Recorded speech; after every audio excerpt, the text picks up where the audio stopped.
आमिना। कहानी सादत हसन मंटो। दूर तक धान के सुनहरे खेत फैले हुए थे। जुम्मे का नौजवान लड़का बिंदु कटे हुए धान के पोले उठा रहा था और साथ ही साथ गा भी रहा था। धान के पोले धर धर कांधे भर भर लाए खेत सुनहरा धन दौलत रे। बिंदु का बाप जुम्मा गांव में बहुत मकबूल था। हर शख्स को मालूम था कि उसको अपनी बीवी से बहुत प्यार है। उन दोनों का इश्क गांव के हर शख्स को मालूम था। उनके दो बच्चे थे, एक बिंदु जिसकी उम्र 13 बरस के करीब थी, दूसरा चंदू। सब खुशोखुर्रम थे मगर एक रोज अचानक जुम्मे की बीवी बीमार पड़ गई। हालत बहुत नाजुक हो गई। बहुत इलाज किए, टोने टोटके आजमाए मगर उसको कोई इफाका न हुआ। जब मर्ज मोहलिक शक्ल इख्तियार कर गया तो उसने अपने शौहर से नहीफ लहजे में कहा, तुम मुझे कबूतरी कहा करते थे और खुद को कबूतर। हम दोनों ने 2 बच्चे पैदा किए, अब ये तुम्हारी कबूतरी मर रही है। कहीं ऐसा न हो कि मेरे मरने के बाद तुम कोई और कबूतरी अपने घर ले आओ। थोड़ी देर के बाद उस पर हज़ियानी कैफियत तारी हो गई। जम्मे की आंखों से आंसू रवां थे और उसकी बीवी बोले चली जा रही थी, तुम और कबूतरी ले आओगे, वो सोचेगी कि जब तक मेरे बच्चे जिंदा हैं तुम उससे मोहब्बत नहीं करोगे, चुनांचे वो उनको ज़ब्ह करके खा जाएगी। जुम्मे ने अपनी बीवी से बड़े प्यार के साथ कहा, सकीना, मैं तुमसे वादा करता हूँ कि जिंदगी भर दूसरी शादी नहीं करूँगा मगर तुम्हारे दुश्मन मरे, तुम बहुत जल्द ठीक हो जाओगी। सकीना के होंठों पर मुर्दासी मुस्कुराहट नमूदार हुई। इसके फौरन बाद उसकी रूह डफसंसुरी से परवाज कर गई। जुम्मा बहुत रोया। जब उसने अपने हाथों से उसको दफन किया तो उसको ऐसा महसूस हुआ कि उसने अपनी जिंदगी मनो मिट्टी के नीचे गाड़ दी है। अब वो हर वक्त मजमूम रहता काम काज में, उसे कोई दिलचस्पी न रही। एक दिन उसके एक वफादार मज़ारा ने उससे कहा, सरकार, बहुत दिनों से मैं आपकी ये हालत देख रहा हूँ और जी ही जी में कुढ़ता रहा हूँ। आज मुझसे नहीं रहा गया तो आपसे ये अर्ज करने आया हूँ कि आप अपने बच्चों का बहुत ख्याल रखते हैं, अपनी जमीनों की तरफ कोई तवज्जो नहीं देते। आपको इसका इल्म भी नहीं कितना नुकसान हो रहा है। जुम्मे ने बड़ी बेतवज्जही से कहा, होने दो, मुझे किसी चीज का होश नहीं।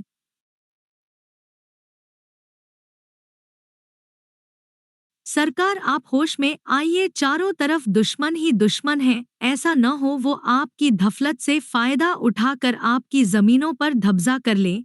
आपसे मुबद्दमाबाजी क्या होगी। मेरी तो यही मुशलिसाना राय है कि आप दूसरी शादी कर लें, इससे आपके धम का बोझ हल्का हो जाएगा और वो आपके लड़कों से प्यार मोहब्बत भी करेगी। जुम्मे को बहुत गुस्सा आया। बकवास न करो रमजानी, तुम समझते नहीं कि सौतेली माँ क्या होती है। इसके अलावा तुम ये भी तो सोचो मेरी बीवी की रूह को कितना बड़ा सदमा पहुँचेगा। बहुत दिनों के इसरार के बाद आखिर रमजानी अपने आदा को दूसरी शादी पर रजामंद करने में कामयाब हो गया।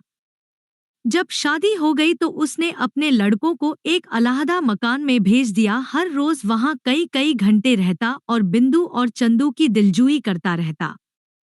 नई बीवी को ये बात बहुत नागवार गुजरी। एक बात और भी थी कि मक्खन दूध का बेशतर हिस्सा उसके सौतेले बेटों के पास चला जाता था। इससे वो बहुत जलती। उसका तो ये मतलब था कि घर बार के मालिक वही हैं। एक दिन जुम्मा जब खेतों से वापस आया तो उसकी नई बीवी जारोकतार रोने लगी। जम्मे ने इस आहोजारी की वजह पूछी तो उसने कहा, तुम मुझे अपना नहीं समझते, इसीलिए बच्चों को दूसरे मकान में भेज दिया।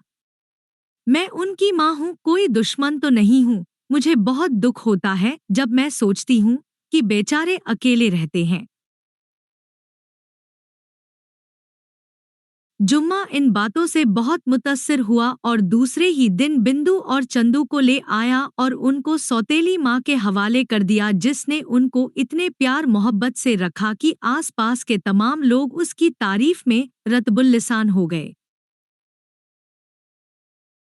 नई बीवी ने जब अपने ढावंत के दिल को पूरी तरह मोह लिया तो एक दिन एक मज़ारा को बुलाकर अकेले में उससे बड़े राजदाराना लहजे में कहा, मैं तुमसे एक काम लेना चाहती हूँ, बोलो करोगे? उस मज़ारा ने, जिसका नाम शबराती था, हाथ जोड़कर कहा, सरकार, आप माई बाप हैं, जान तक हाजिर है। नई बीवी ने कहा, देखो कल दरिया के पास बहुत बड़ा मेला लग रहा है, मैं अपने सौतेले बच्चों को तुम्हारे साथ भेजूंगी, उनको क्षति की सैर कराना और किसी न किसी तरह जब कोई और देखता न हो उन्हें गहरे पानी में डुबो देना। शबराती की जहनियत गुलामाना थी, इसके अलावा उसको बहुत बड़े इनाम का लालच दिया गया था। वो दूसरे रोज बिंदु और चंदू को अपने साथ ले गया, उन्हें कश्ती में बिठाया, उसको खुद खेना शुरू किया, दरिया में दूर तक चला गया जहां कोई देखने वाला नहीं था। उसने चाहा कि उन्हें धक्का देकर डुबो दे, मगर एकदम उसका ज़मीर जाग उठा। उसने सोचा, इन बच्चों का क्या कसूर है सिवाय इसके कि उनकी अपनी माँ मर चुकी है और अब ये सौतेली माँ के रहमोकर्म पर हैं। बेहतर यही है कि मैं इन्हें किसी शख्स के हवाले कर दूं और सौतेली माँ से जाकर कह दूं कि दोनों डूब चुके हैं। दरिया के दूसरे किनारे उतरकर उसने बिंदु और चंदू को एक ताजिर के हवाले कर दिया, जिसने उनको मुलाजिम रख लिया। बड़ा लड़का बिंदु खेल कूद का आदि मेहनत मशक्कत से बहुत घबराता था। ताजिर के यहाँ से भाग निकला और पैदल चलकर दूसरे शहर में पहुंचा, मगर वहां उसे एक दौलतमंद आदमी के यहाँ, जिसका नाम थलंदर बेग था, पनाह लेना पड़ी। धलंदर बेग नेक दिल आदमी था, उसने चाहा कि बिंदु को अपने यहाँ नौकर रख ले, चुनाचे उसने उससे पूछा, बरखुरदार, क्या तनख्वाह लोगे? बिंदु ने जवाब दिया, जनाब मैं तनख्वाह नहीं लूंगा।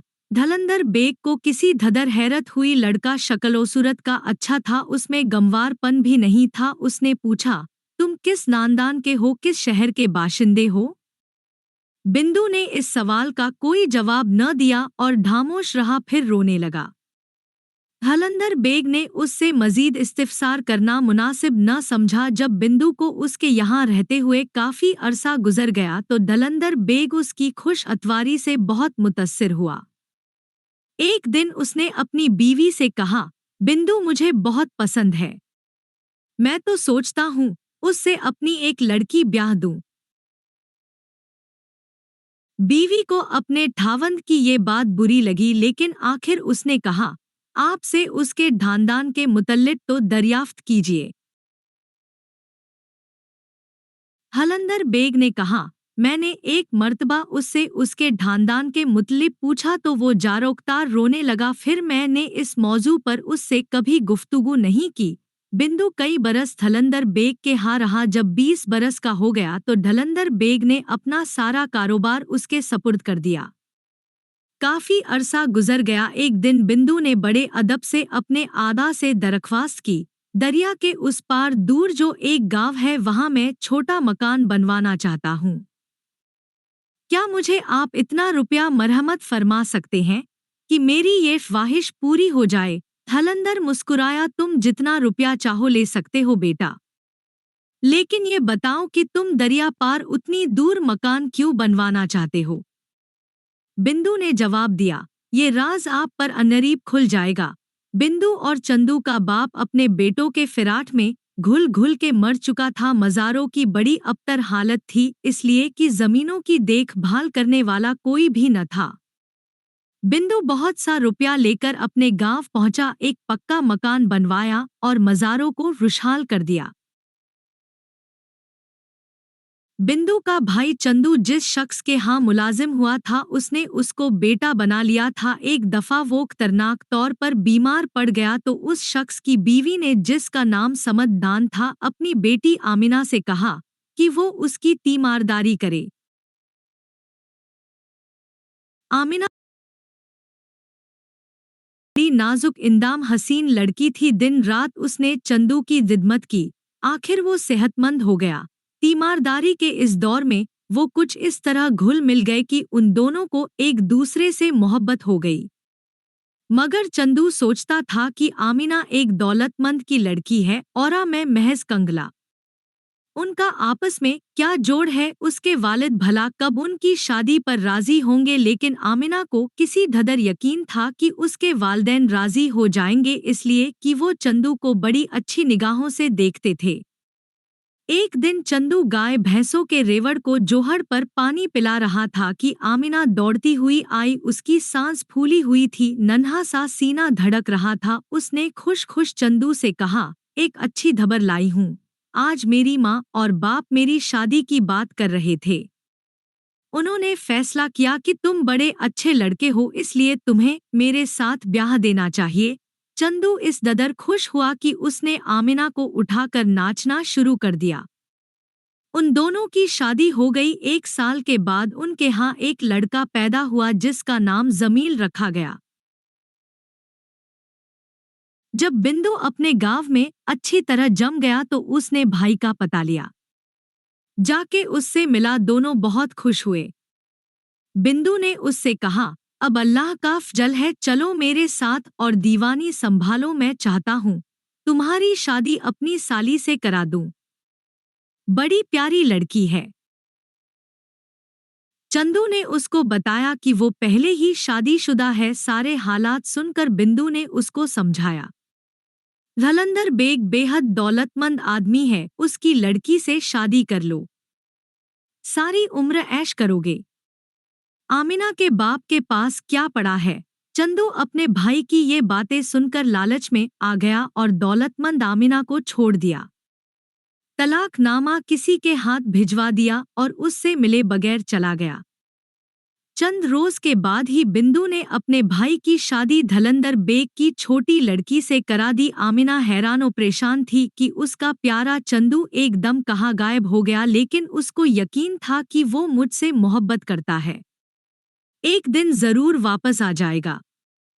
बड़ी देर उसने उसकी वापसी का इंतजार किया और उसकी याद में आंसू बहाती रही। जब वो न आया तो आमिना के बाप ने जमील को साथ लिया और बिंदु के गांव पहुंचा। उसकी मुलाकात चंदू से हुई। वो दौलत के नशे में सबको भूल चुका था। आमिना के बाप ने उसकी बड़ी मिन्नत समाजत की और उससे कहा, और कुछ नहीं तो अपने इस कमसिन बेटे का ख्याल करो, तुम्हारे बगैर इस बच्चे की जिंदगी क्या है। चंदू ने ये कोरा जवाब दिया, मैं अपनी दौलत और इज्जत इस बच्चे के लिए छोड़ सकता हूँ। जाओ इसे ले जाओ और मेरी नजरों से दूर कर दो। जब आमिना के बाप ने और ज्यादा मिन्नत समाजत की तो चंदू ने उस बुढ़े को धक्के देकर बाहर निकलवा दिया, साथ ही अपने बच्चे को भी। बूढ़ा बाप मोअंदोह से चूर घर पहुंचा और आमिना को सारी दास्तान सुना दी। आमिना को इस कदर सदमा पहुंचा कि पागल हो गई। चंदू पर पैदर पे इतने मसाइब आए कि उसकी सारी दौलत उजड़ गई। भाई ने भी आंखें फेर ली।